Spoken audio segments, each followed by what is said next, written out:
Jesse Aboagye, and this is how to tie a tie.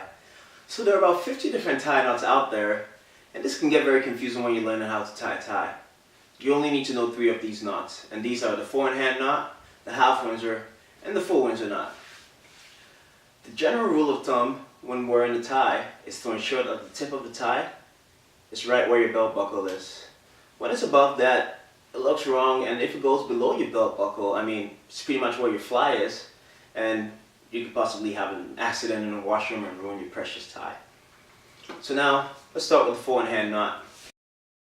The 4-in-hand knot is a very simple knot to tie. To ensure that the tip of your tie touches your belt buckle, all depends on where you place the slimmer end of the tie. I usually place this around here, and that does it for me. The first step is to grab the right side of the tie and bring it over the left side of the tie. This creates an X here and also forms the first loop around your neck. The second step is to grab the right side, bring it underneath the X and over it. This will form your second loop. The third step is to grab the right side again, feed it through the first loop, and then through the second, while holding onto the X. And lastly, you pull onto it to create your knot. To tighten your tie around your neck, you pull onto the slimmer end to make sure it's nice and snug. And there you have it, the 4-in-hand knot.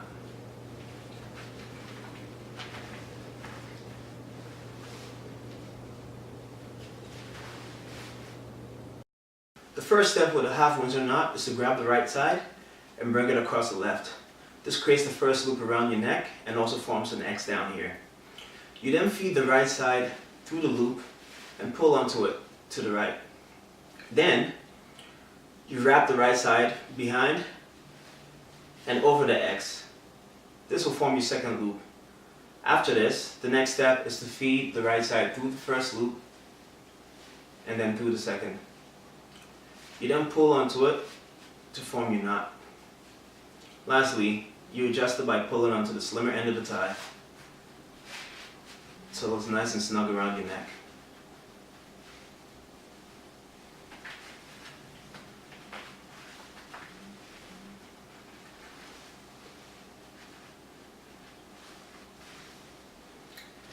And there you have it, you have Windsor knot.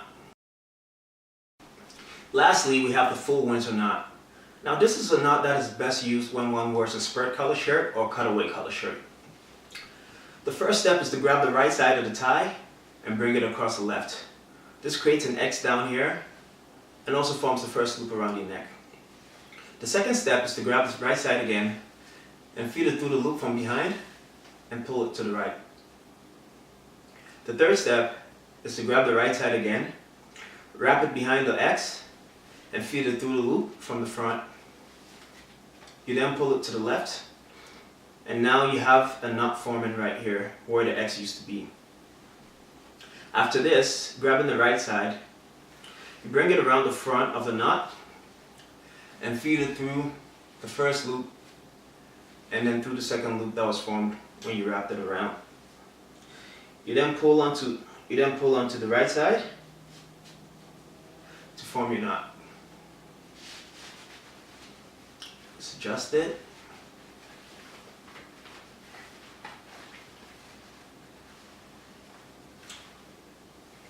And those are your 3 basic tie knots. My name is Jesse Aboagye, and thank you very much for watching.